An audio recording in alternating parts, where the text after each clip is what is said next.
Selamat pagi, salam bagi kita semuanya. Selamat kita beribadah dalam rangka memperingati hari kenaikan Tuhan Yesus lebih kurang 1988. Jadi ini kali yang 1988 kita merayakan kenaikan Tuhan Yesus Kristus.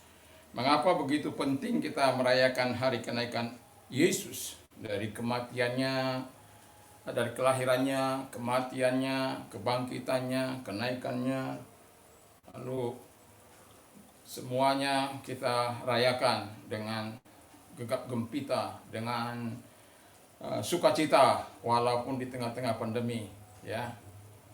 Jadi iman kita tetap tertaut kepada Dia karena Dia memang Allah yang mengasihi kita. Nah, kita akan baca Alkitab kita dulu dalam Lukas 24 ayat 50 sampai dengan 53. Iti membaca dengan lantang. Lukas 24 ayat 50 sampai dengan 53. Lukas 24 ayat 50 sampai 53. Kenaikan Yesus. Lalu Yesus membawa mereka keluar kota sampai dekat Betania. Di situ ia mengangkat tangannya dan memberkati mereka. Dan ketika ia sedang memberkati mereka, ia berpisah dari mereka dan terangkat ke surga. Mereka sujud menyembah kepadanya, lalu mereka pulang ke Yerusalem dengan sangat bersukacita. Mereka senantiasa berada di dalam bait Allah dan memuliakan Allah. Ya, puji nama Tuhan bahwa ketika Yesus mau naik, Dia memberkati, kata firman Allah, ya. Jadi berkat Tuhan, tema kita adalah berkat Tuhan. Jadi kalau kita menerima berkat Tuhan, ada banyak berkat Tuhan yang di dalam Alkitab. Ada 8.000, lebih kurang 8.500 janji berkat Allah dari 31.176 ayat. Jadi sesuatu yang luar biasa, baik dalam perjanjian baru buku 39 itu maupun 27 dalam perjanjian baru. Jadi kita bisa melihat bahwa Tuhan itu adalah Tuhan yang memberkati. Dia memberkati tubuh kita, Dia memberkati kesehatan kita, Dia memberkati ekonomi kita, Dia memberkati seluruh napas hidup kita, keluar masuk kita, dimanapun kita berusaha, di ladang, di kebun, di mana saja, di laut kah, di udara kah, Tuhan menyatakan memberkati kita. Dan Tuhan senantiasa menyatakan penjagaannya. Itu berkat-berkat Allah yang tidak bisa saya sebutkan satu demi satu. Tapi bagaimana sikap kita menerima berkat Allah itu? Apakah kita masa bodoh? Tentu kita pernah melihat orang yang minta tolong pada kita, lalu kita tolong orang tersebut, lalu nggak mengucapkan terima kasih. Tentu kita merasa aneh gitu. Ada orang meminta tolong, setelah ditolong tapi nggak bilang apa-apa. Mecus saja. Tentu kita akan katakan orang nggak tahu sopan. Orang nggak tahu berterima kasih.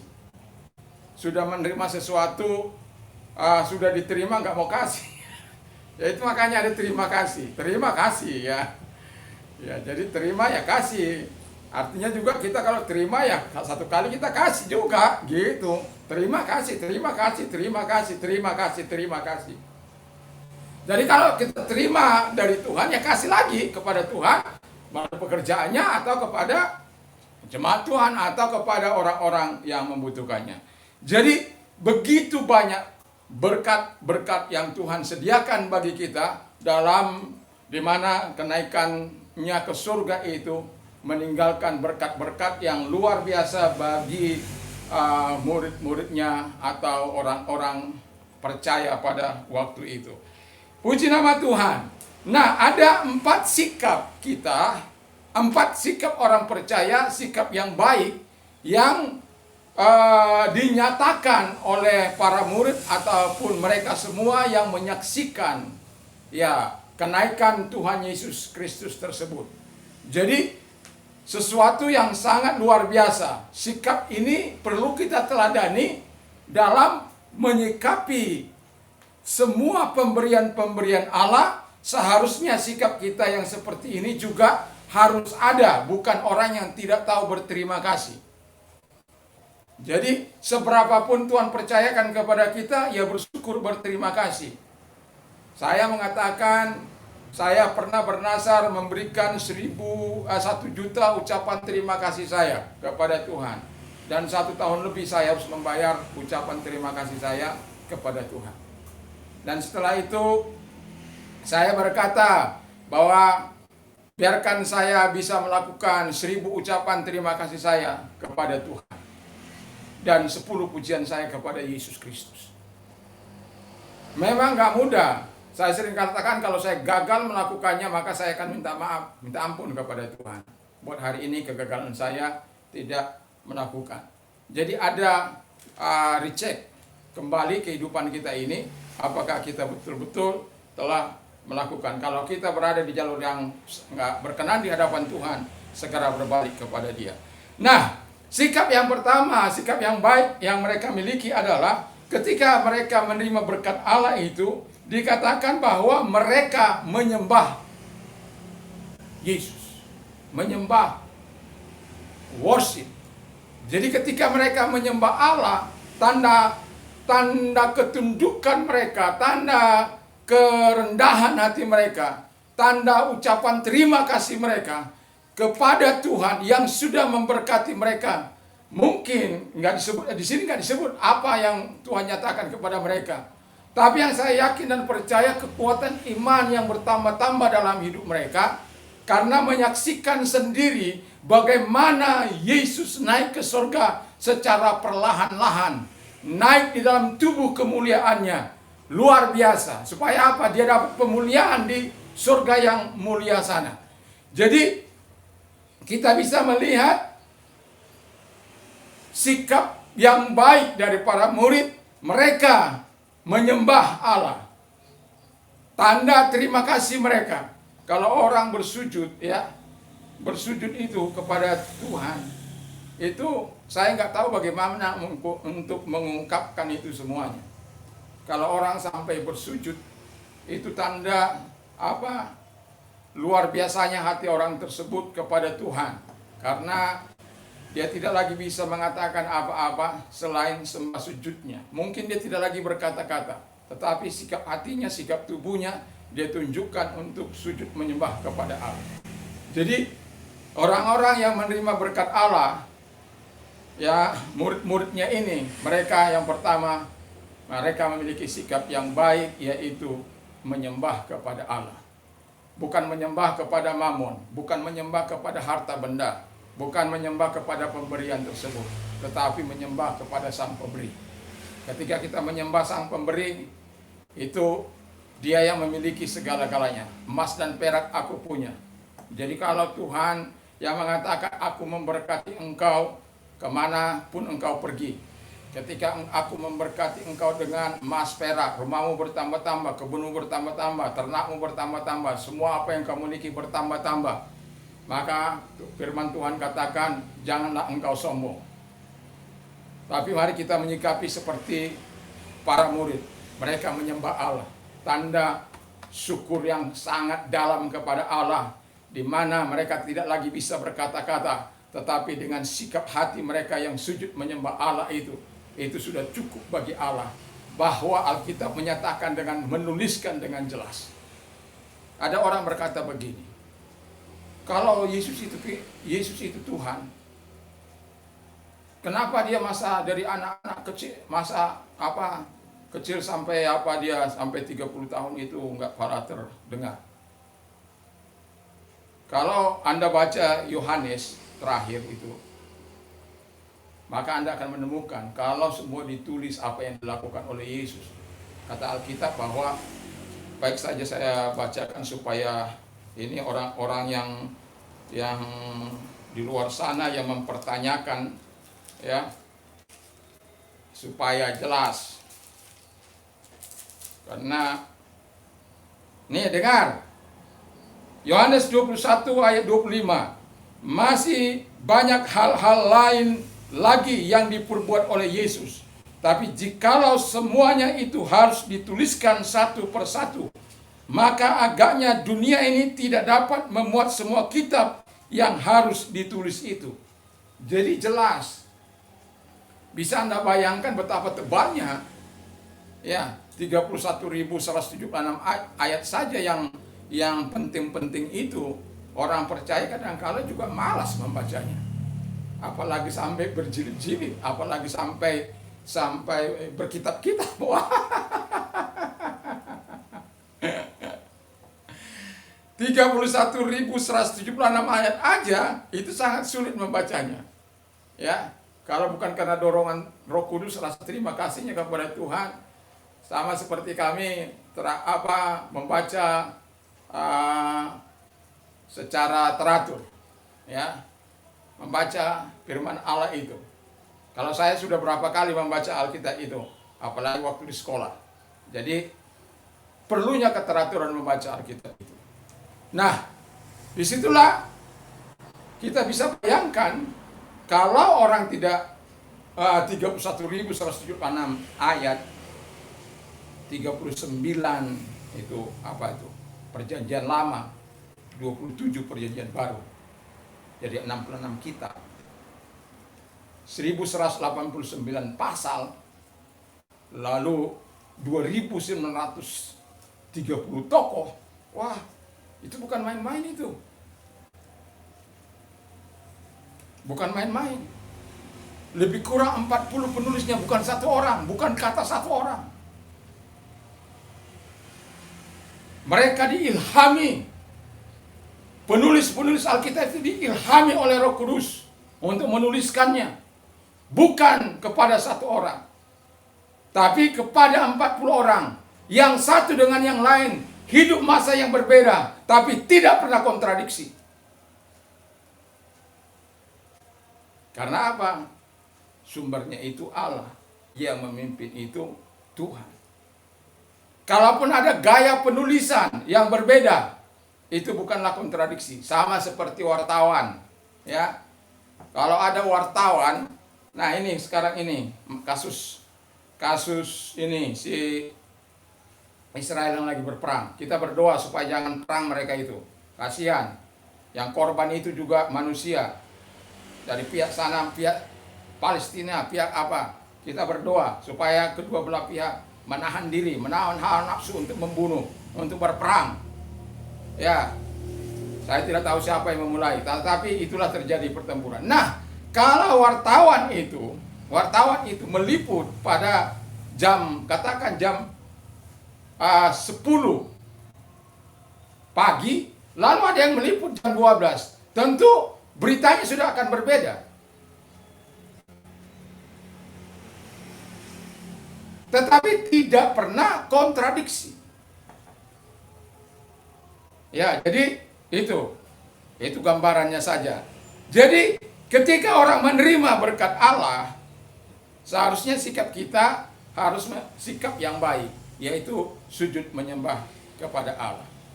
Lalu yang kedua dikatakan bahwa ketika mereka menerima berkat Allah, apa yang dilakukan? Mereka pulang dengan sukacita yang besar.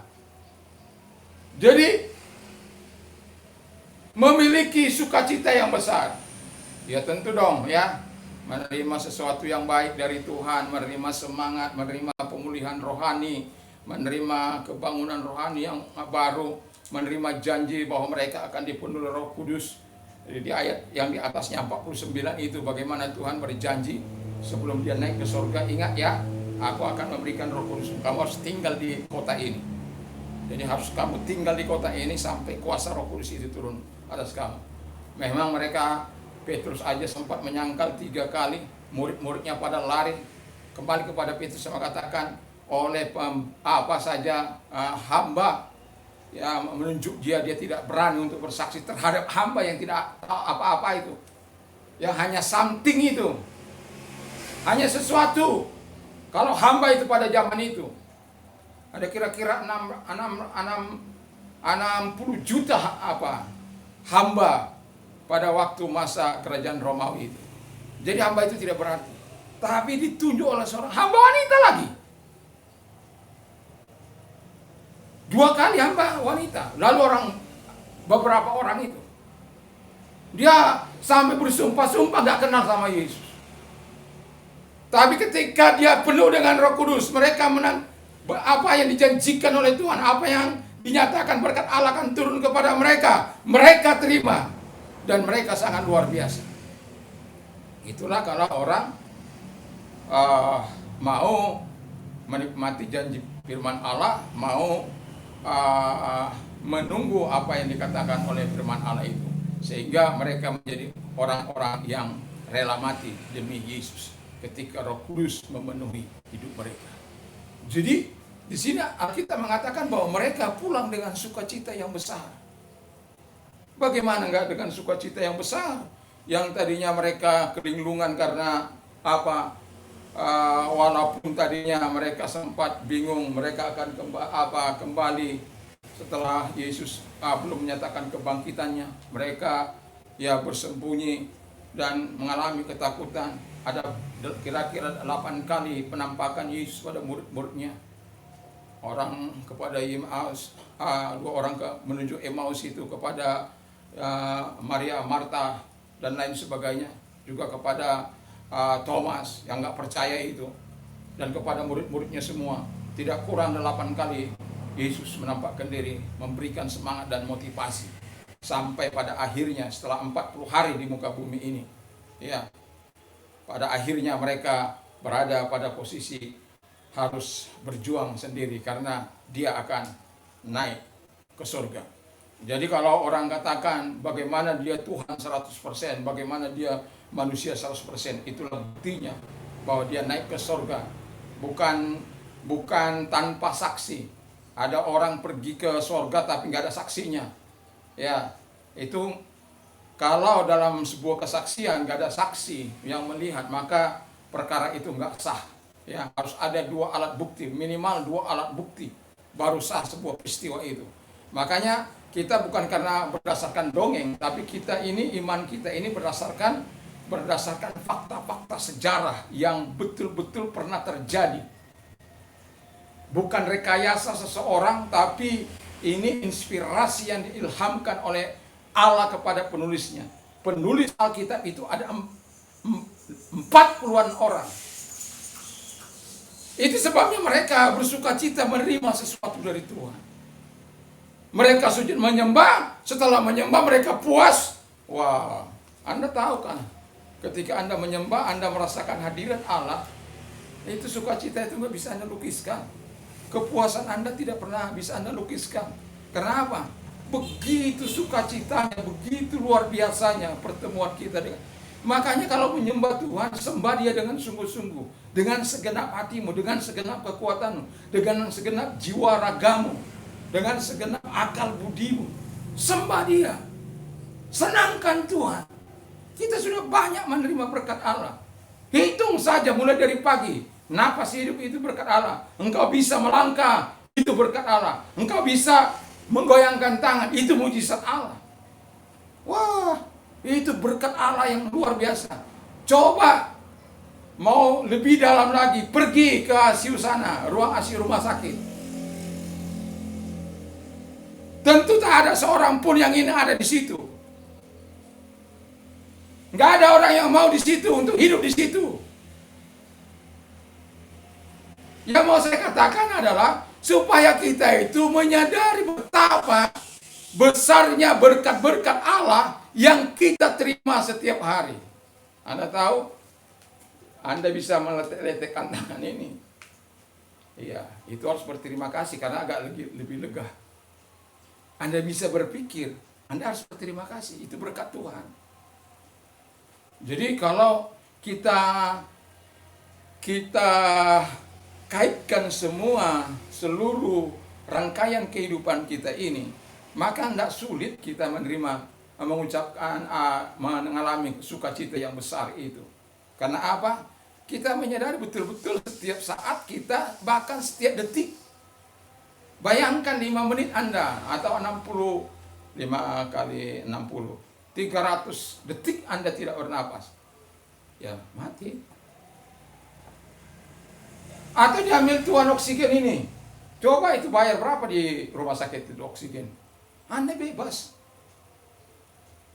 Jadi sudah selayaknya kita bersuka cita menerima segala kebaikan Tuhan. Terima kasih Tuhan, mantap. Begitu.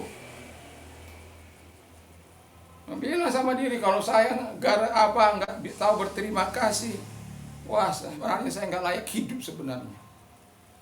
Saya nggak menikmati sukacita Allah, sebenarnya saya nggak layak hidup.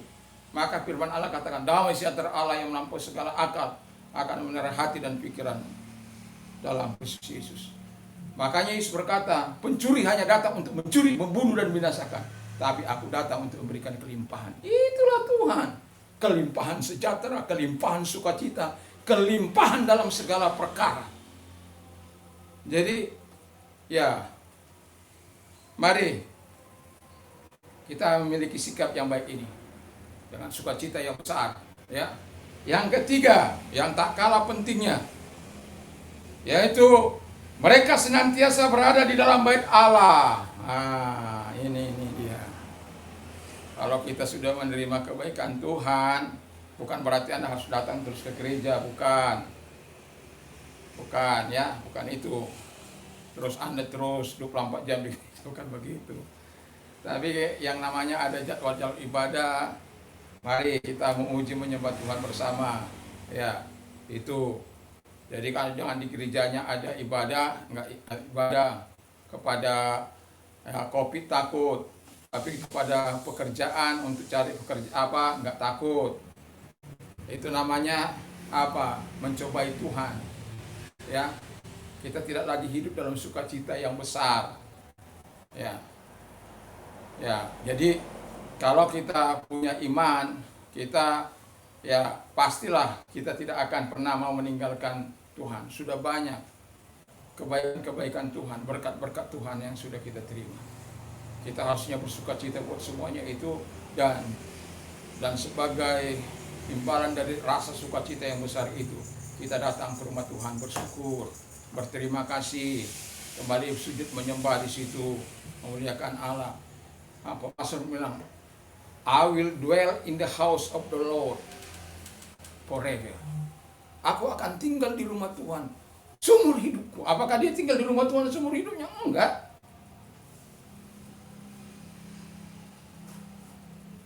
Enggak. Tapi I will dwell in the house of the Lord forever. Dia bilang, surely Lord of God be with me.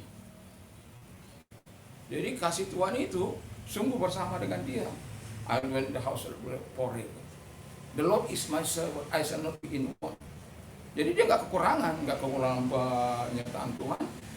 Jadi kalau Anda percaya kepada Tuhan akan pemeliharaan Tuhan yang luar biasa itu, maka Tuhan akan menyatakan, membuktikan dirinya. Saya seringkali bersaksi bahwa ketika saya menerima Yesus 1 Maret 1987, itu hari yang ya kalau dibilang saya mau bodoh lah ya. Tapi pendeta saya mengajarkan pada waktu itu bahwa kewarganegaraan mau ada dua, dan saya tidak akan pernah lupakan itu. Dan pada waktu itu sebenarnya saya orang nggak mau dibaptis lagi, nggak mau tuh. Tapi saya ya Tuhan anugerahkan untuk mengalami itu. Saya tidak akan pernah lupakan itu. Karena apa?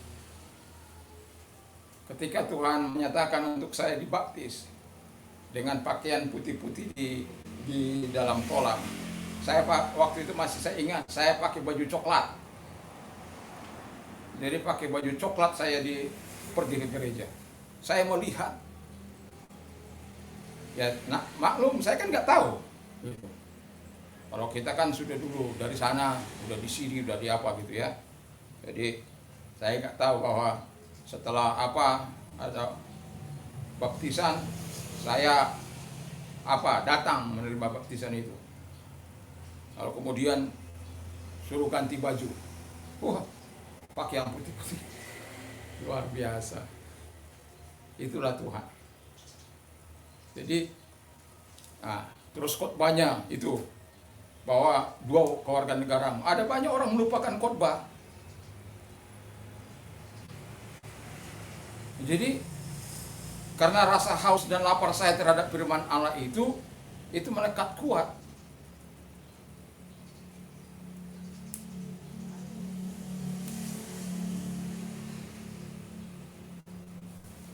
Jadi waktu dibilang kamu punya warga negara surga, Indonesia yang pertama. Kamu dari Sabang sampai Merauke, dari Miangas sampai Pulau Rote, kamu boleh tinggal di sana. Mana saja di seluruh wilayah Indonesia. Lalu kemudian dikatakan lagi, itu kalau kamu berhak menerima hak-hakmu sebagai warga negara Indonesia. Nah, kalau kamu warga negara surga, kalau kamu sakit, ya minta sembuh dari Tuhan, minta pertolongan dari Tuhan, minta Tuhan bisa memberikannya. Nah, bodohnya saya itu, ya udah sampai dari situlah, sampai hari ini saya bisa melihat pemeliharaan Allah, saya bisa melihat kuasa Allah. Mungkin nggak tahu berapa banyak uang-uang orang untuk pergi ke dokter. Saya masih ingat 25.000 ya ke dokter, karena baru menikah pada waktu itu. Istri saya bilang cabut aja giginya. Ya, itulah pertama kali saya ke dokter, dalam arti untuk berhubungan ya dengan dokter. Itu 25.000 ya. Saya masih ingat itu 25.000 untuk cabut gigi. Nah, waktu itu saya mau makan obat itu,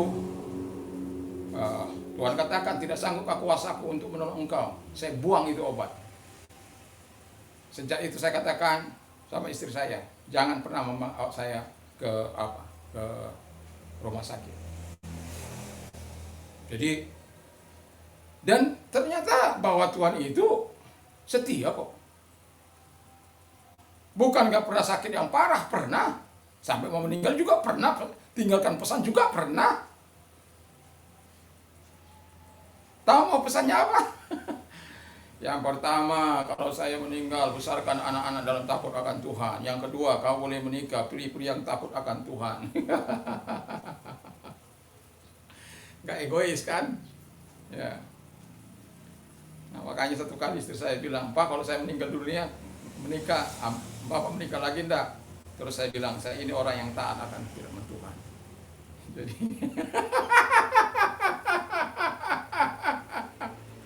saya ini orang yang taat pada firman Allah. Kalau Alkitab katakan, ya bisa, saya ini kan orang yang taat. Istri saya langsung mencubit, ya cubit. Ya sama saja kawin lagi. Lu enggak, saya hanya mau katakan, saya mau taat saja pada firman Allah. Hidup kita ini kan harus taat terhadap firman Allah. Ya, makanya saya katakan jangan pikirkan yang aneh-aneh, jangan pikirkan yang lain-lain gitu loh. Prinsip saya adalah taat terhadap firman Allah itu. Walaupun saya belum sempurna, tapi saya belajar untuk hidup dalam mentaati firman Allah itu. Jadi, tinggal di rumah Tuhan seumur hidupku. Sementara kata Alkitab tadi, bagi mereka senantiasa berada di dalam bait Allah. Jadi berdoa, memuji Tuhan, menyembah, dan pada waktu pertemuan. Makanya firman Allah katakan begini. Coba baca titik. Ibrani 10 ayat 25.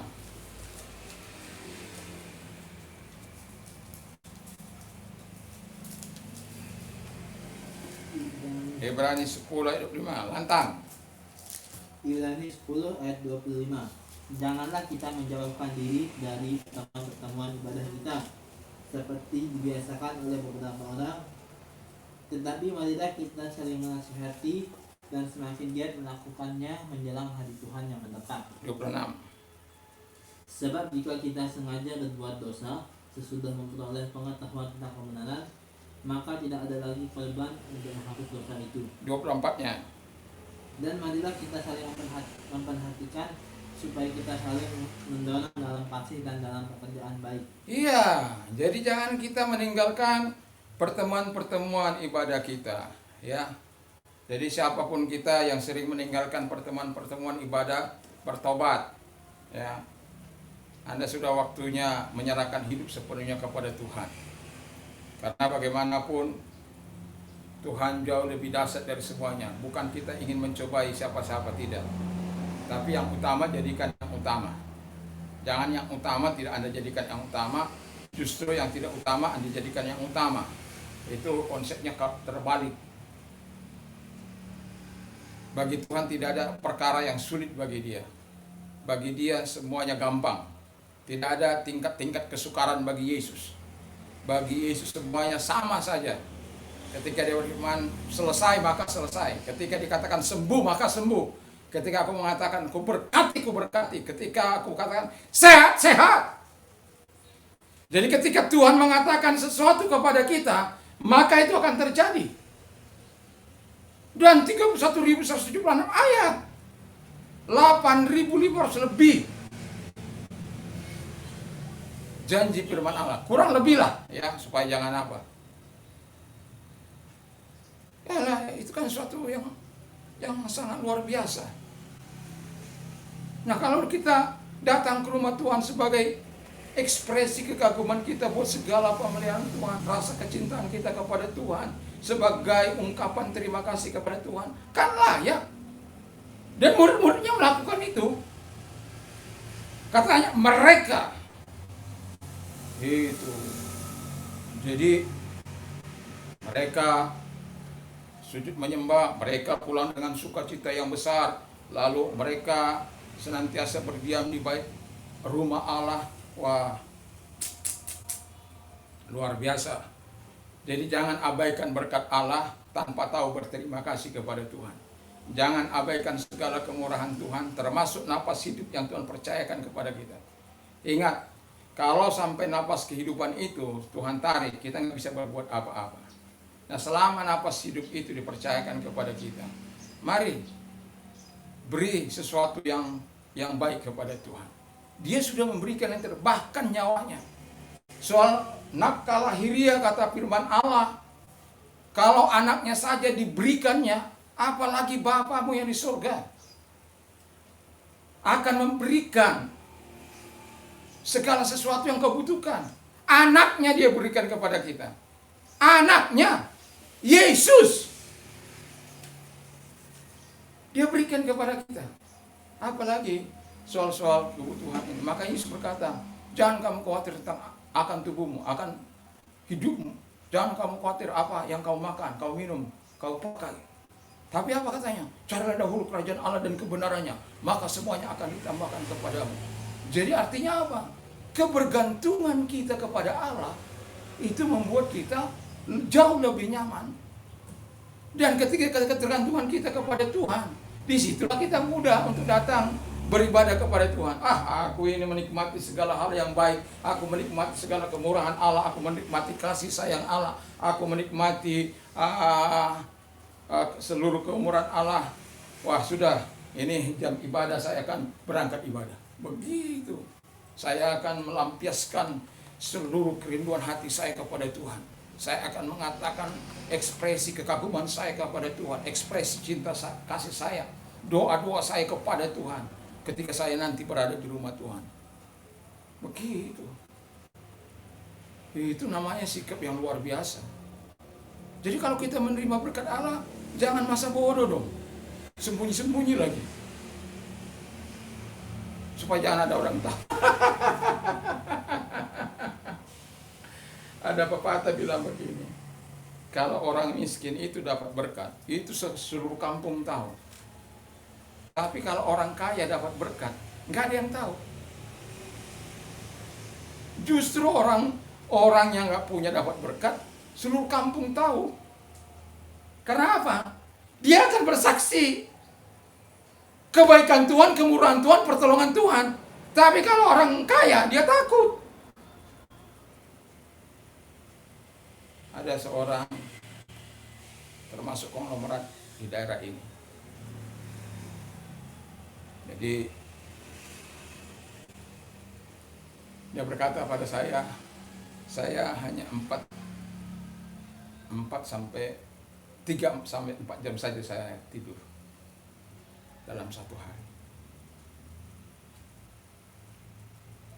Terus apa yang dikerjakan? Saya bilang begitu kan. Ya saya juga memang ya rata-rata seperti itu, karena sudah terbiasa dari kampung begitu. Tapi bukan karena saya ada memikirkan sesuatu, paling kalau enggak ya berdoa, baca, itu saja kan. Ini pun enggak, dia mengurusi bisnisnya.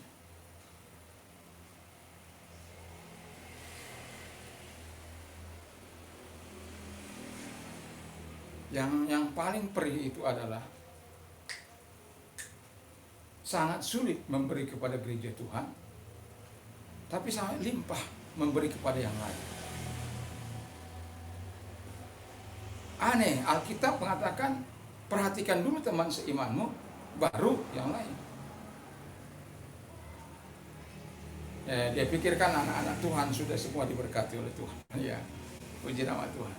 Nah, jadi itu kedatangan mereka ke rumah Tuhan untuk mengungkapkan rasa kekaguan mereka, rasa kecintaan mereka kepada Tuhan, rasa syukur mereka kepada Tuhan, rasa kasih mereka kepada Tuhan, dan mengungkapkan doa-doa mereka kepada Tuhan, dan menyerahkan diri mereka untuk terus dipimpin oleh Tuhan, untuk terus dikuasai oleh Tuhan, untuk terus dikomandoi oleh Tuhan, supaya dia tetap menjadi Tuhan dan Raja sebagai juru selamatnya. Begitu. Yang terakhir, ini yang tak kalah pentingnya ini. Yang tak kalah pentingnya. Yang terakhir, sikap mereka adalah bahwa mereka memuliakan Allah. Nah, hidup mereka memuliakan Allah. Jadi menerima berkat bukan untuk dipek sendiri, bukan untuk dimakan sendiri. Kata Alkitab begini, let your light be shine before men, that they may see the good work, so they may glorify your Father in heaven. Biarlah sinarmu itu bercahaya, supaya mereka melihat. Bercahayanya berapa? Kita bagaimana sih? Melalui perbuatan-perbuatan baik. Makanya Alkitab katakan melalui perbuatan-perbuatan baik. Supaya apa? Bukan kau dimuliakan. Bapa yang dimuliakan karena apa? Kau bersaksi. Kami menerima segala kebaikan Tuhan. Kami menerima berkat Allah. Kami menerima janji Allah. Kami menerima pertolongan Allah. Kami menerima kebajikan Allah. Kami menerima segala sesuatu yang baik dari Tuhan. Saya, hebat. Lalu karena engkau menerimanya, kau berikan juga. Karena ada pelayanan diakonia, ya, marturia, kesaksian, koinonia, persekutuan, ya. Jadi, ya itulah kita sebagai orang yang percaya. Makanya dalam 2 Timotius 3 itu ayat 15-16 itu dikatakan begini. All scripture is given by inspiration of God and is profitable for doctrine, for reproof, for correction, for instruction in righteousness. Jadi bahwa tulisan yang diilhamkan oleh Tuhan itu ya bermanfaat untuk mengajar hal-hal yang baik. Alkitab nggak pernah mengajar kita membunuh. Alkitab nggak pernah mengajar kita membenci, iri. Jangankan sampai membunuh, menginginkan milik orang saja nggak boleh, apalagi mengambilnya. Menginginkan saja itu sudah dosa. Jelalatan terhadap wanita cantik nggak boleh, itu sudah zina itu. Apalagi melakukannya. Oh ya, strict sekali ya. Makanya firman Allah, kalau matamu itu menyesatkan kau, cungkil dia. Tentu maksudnya bukan dengan kau cungkil lalu kau apa. Orang buta juga bisa berpikiran nggak baik. Ya. Makanya perlu dikuduskan oleh Yesus. Perlu dikuasai oleh firman, dikuasai oleh Roh Kudus, supaya mata kita tidak kita pakai untuk sesuatu yang sia-sia. Lalu dikatakan that the man of God, ya, may be complete, thoroughly equipped for every good work. Supaya manusia kepunyaan Allah itu menjadi sempurna melalui apa? Melalui pekerjaan-pekerjaan baik yang dilakukannya, setiap pekerjaan baik yang dilakukannya.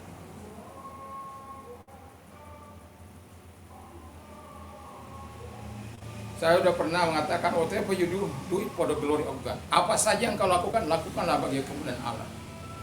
Dalam 1 Korintus 31b itu. Jadi apa saja yang kau lakukan bagi. Nah, murid-murid itu begitu. Sudah menerima kebaikan Tuhan, dia nggak makan sendiri. Mereka pakai juga itu untuk memuliakan Allah, memasukkan nama Allah, mengagungkan nama Allah. Mereka muliakan Allah dengan harta mereka, dengan berkat-berkat yang mereka peroleh, dengan kebaikan-kebaikan yang mereka tunjukkan kepada sesamanya. Jadi biarkanlah kita betul-betul memiliki sikap yang baik ketika Tuhan memberikan sesuatu atau berkat Tuhan kita terima dalam hidup ini. Ketika berkat Tuhan ada dalam hidup kita, dalam rumah tangga kita, dalam usaha kita, mari kita bersikap seperti ini dengan 4 hal ini tadi. Masih ingat apa? Ya, bagus. Mereka ya menyembah Allah. Lalu yang kedua, masih ingat? Ayo Titi, masih ingat? Nah, mereka pulang dengan sukacita. Yang ketiga, Titi. Apa? Nggak ingat katanya. Di sini aja dia lupa. Ya, siapa yang tiga? Ayo. Senantiasa berada dalam rumah Tuhan. Yang keempat, Memuliakan. iya, hidup memuliakan Allah. Mereka memuliakan Allah. Itulah yang diharapkan oleh Tuhan kepada kita. Sehingga kita adalah orang-orang yang tahu berterima kasih buat segala kebaikan Tuhan. Jangan seperti ilustrasi yang saya katakan tadi. Ada orang sudah menerima yang baik, makanya tapi tidak tahu berterima kasih. Makanya kalau anak-anak yang menerima sesuatu masih wajar lah dia ya. Makanya orang tuanya ajar, terima kasih dong, gitu ya. Karena dia belum tahu etika.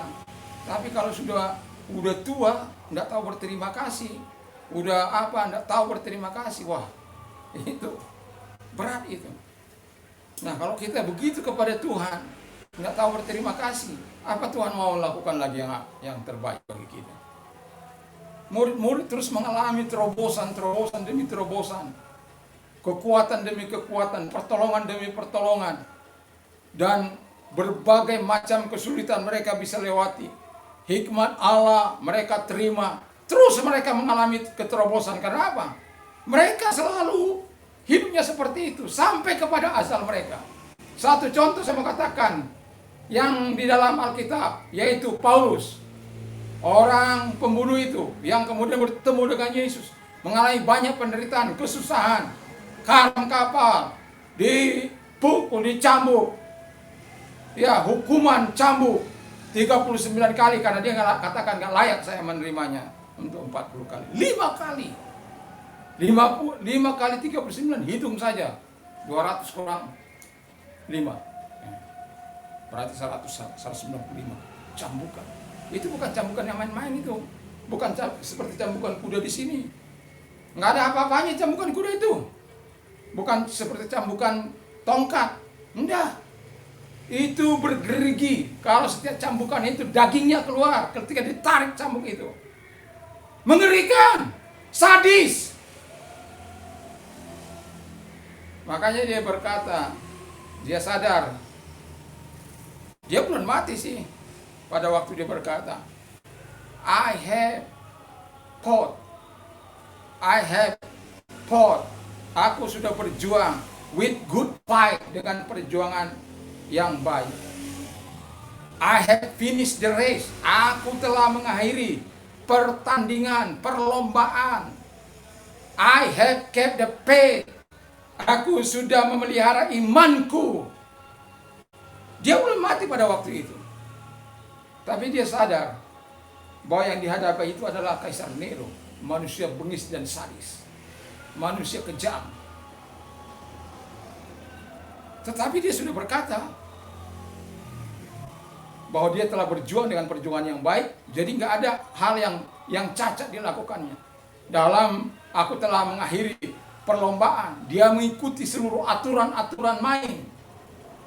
Jadi bayangkan kalau di Athena pada waktu satu kebanggaan kalau menang, hanya untuk menerima mahkota yang layu itu. Dan mereka akan berlomba sekian, ya paling minimal 10 bulan untuk bisa masuk dalam arena pertandingan itu, mempersiapkan yang terbaik. Dan ketika mereka mau beradu, mereka berjanji kepada dewa-dewa bahwa mereka tidak akan bertarung dengan curang. Mereka akan bertanding sebagai kesatria. Itulah kebanggaan mereka. Paulus mengatakan itu sebabnya dia ambil itu. Aku telah memelihara iman. Imanlah yang sangat disangsikan oleh Yesus.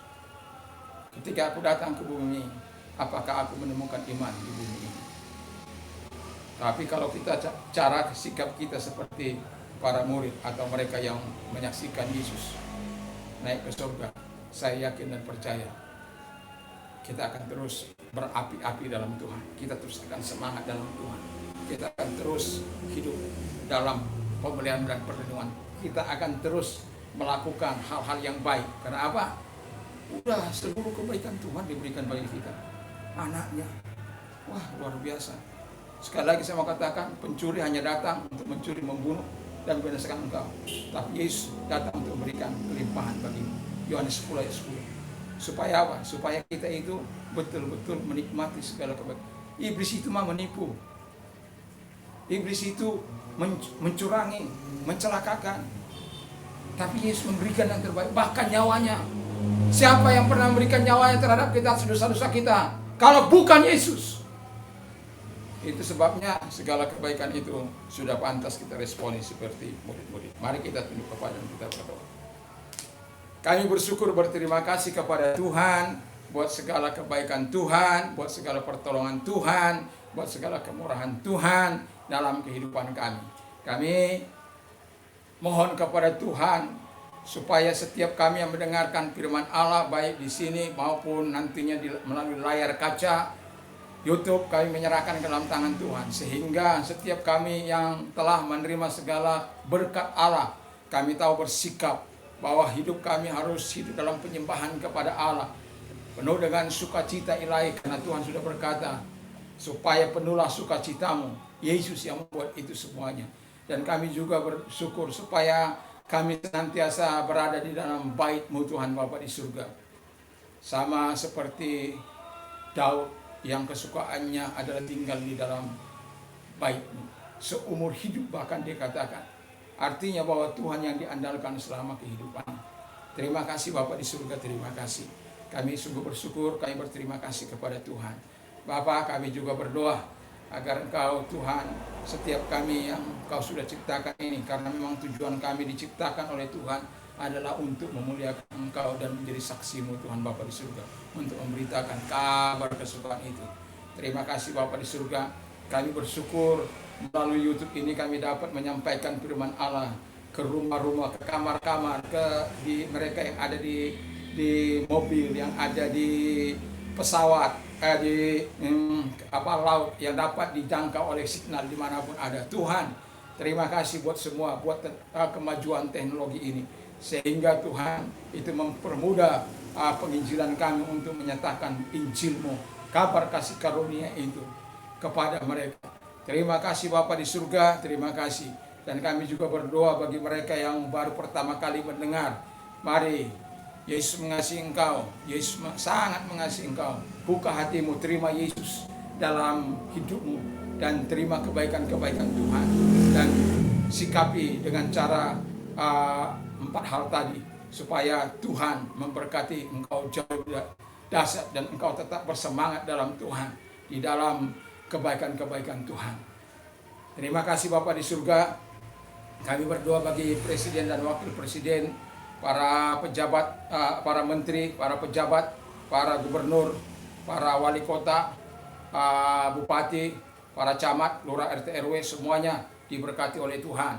Dan kami juga berdoa sehingga tidak ada pemimpin-pemimpin yang intoleran, radikal, tetapi pemimpin yang takut akan Tuhan, yang berdiri di semua golongan, bukan hanya satu golongan tertentu, tapi semua golongan yang bertindak berdasarkan keadilan dan kebenaran.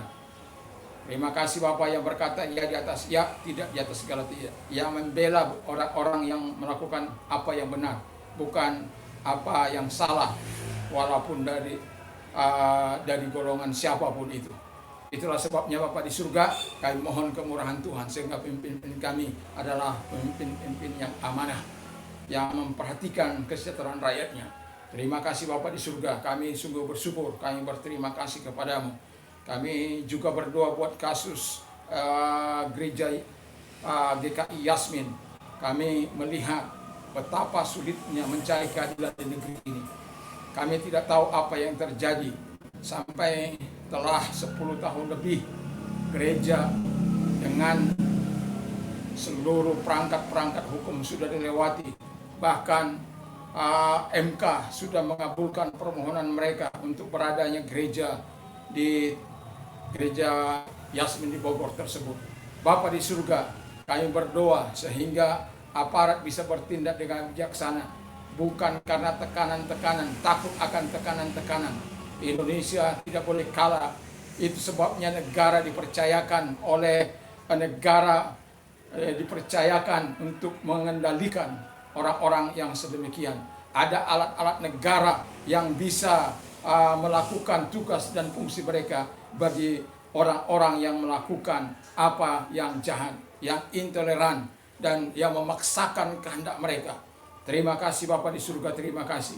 Kami berdoa agar gereja-gereja yang lain, saudara-saudara kami yang lain, baik itu HKBP di Bekasi, di Jombang, di pulau ini juga Tuhan Bapa di surga, 6 gereja.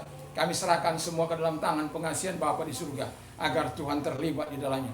Bahkan mereka Ahmadiyah di Transito Mataram, kami serahkan dalam tangan Tuhan sehingga bisa kasusnya selesai, maupun yang ada di mana-mana Tuhan. Bapa di surga, kami berdoa agar Tuhan memberikan hikmat bagi pemimpin kami, sehingga Tuhan sungguh bahwa negeri ini adalah Indonesia yang beraneka ragam, harus siap menerima segala perbedaan yang ada. Itulah Indonesia yang indah karena keberagaman itu. Sama seperti taman bunga yang begitu indah karena ditumbuhi berbagai macam bunga. Sama seperti kolak yang terdiri dari berbagai macam masakan atau bahan. Ada ubi, ada kolang kaling, ada mungkin kacang hijau, ada gula, ada air, ada di satu wadah yang namanya panci atau priok. Itulah Indonesia. Kami terdiri dari berbagai suku, kaum, dan bahasa lokal yang ada, sehingga kolak itu menjadi indah di satu tempat yang bernama panci tersebut, menjadi enak, nikmat dirasakan oleh orang-orang karena masing-masing tetap masih menjaga cita rasanya. Pisang masih tetap pisang, ubi masih tetap ubi, dan kacang hijau masih tetap kacang hijau, tetapi sudah memiliki makna baru, sudah memiliki rasa baru yang enak untuk dinikmati. Itulah Indonesia, atau beberapa kamar Indonesia ini. Yang tidak boleh adalah saling melecehkan satu dengan yang lain. Terima kasih Bapa di surga, terima kasih, kami sungguh bersyukur. Gereja-gereja Tuhan abad nasional dimanapun mereka ada, Tuhan berkati, Tuhan tolong. Gereja GP juga kami serahkan dalam tangan Tuhan. Biarkan takut akan Tuhan memimpin organisasi ini, dan orang-orang yang berbuat sesuatu kesalahan bertobat dalam nama Tuhan Yesus Kristus, sehingga Tuhan Bapa di surga, orang-orang yang kawin lagi itu bertobat di dalam nama Tuhan Yesus Kristus. Dan kami tahu Tuhan Bapa di surga, Tuhan tidak menginginkan orang-orang seperti itu. Tuhan hanya menginginkan orang-orang yang mau taat terhadap firman Allah, orang-orang yang melayani Tuhan dengan tulus, dengan benar, di dalam nama Tuhan Yesus Kristus. Bapa di surga, ampuni kalau kami sedang mengalami masa yang sulit. Tuhan memberkati kami, Tuhan menolong kami. Terima kasih Bapa di surga, terima kasih. Dan kami juga berdoa Tuhan buat sidang jemaat Tuhan. Tuhan memberkati mereka yang belum sempat hadir bersama-sama dengan kami. Tuhan memberkati mereka. Terima kasih. Kami sungguh bersyukur. Dengarkan engkau yang sakit. Dalam nama Tuhan Yesus, apapun sakit penyakitmu, Yesus sudah mengatakan oleh bilur-bilur Tuhan, oleh bilur-bilurku engkau sudah sembuh. Kami berdoa di tempat ini. Ingat bahwa Tuhan tidak mengenal jarak ruang ataupun waktu. Tuhan mampu menjamah engkau saat engkau percaya di dalam nama Tuhan Yesus Kristus. Segala sakit penyakit yang diderita anak-anak Tuhan maupun mereka-mereka yang menonton yang belum percaya kepada Tuhan Yesus, sembuhkan mereka dalam nama Yesus. Baik itu yang gagal ginjal, baik itu yang cancer, baik itu penyumbatan pembuluh darah, baik itu stroke, dalam nama Yesus sembuh oleh kuasa-Mu Bapa di surga, di dalam nama Tuhan Yesus Kristus. Kami juga berdoa bagi yang buta melihat, tuli mendengar, bisu berkata-kata, lumpuh berjalan, lepra tahir, dan segala sakit penyakit Engkau sudah tanggung di kayu salib 2021 tahun yang lalu. Terima kasih Bapa di surga, terima kasih. Lebih kurang 2021 tahun yang lalu Bapa di surga. Biarkanlah kasih-Mu, rahmat-Mu terus menyertai kami, kekuatan-Mu terus menyertai kami. Kami sungguh bersyukur.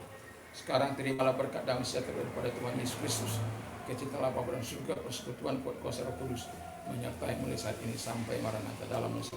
Amin. Tuhan Yesus memberkati. Damai sejahtera Allah yang melampaui segala akal akan menarik hati dan pikiran mulai saat ini sampai selama-lamanya. Berbahagialah orang yang mendengarkan firman Allah dan menyimpannya dan melakukan dalam hidupnya. Dan ingat bahwa iman timbul dari pendengaran firman Kristus. Sering-seringlah mendengar firman Allah. Apa saja yang orang lain ingin lakukan kepadamu, lakukan jugalah demikian. Kalau engkau mau dikuasai, dikasihi, kasih orang lain. Engkau mau diperhatikan, perhatikan orang. Ini inisiatif kita terlebih dahulu. Puji nama Tuhan. May God supply all your need according to His riches in glory by Christ Jesus. Now to our God and Father be glory forever and ever. Jadi Allahku akan mencukupi segala kebutuhanmu menurut kekayaan dan kemuliaan dalam Kristus Yesus. Dimuliakanlah Bapa Tuhan kita sampai selama-lamanya. I can do all things through Him who gives me strength. Segala perkara dapat kutanggung di dalam Dia yang memberikan kekuatan kepadaku. Shalom. Tuhan memberkati kita semua. Haleluya.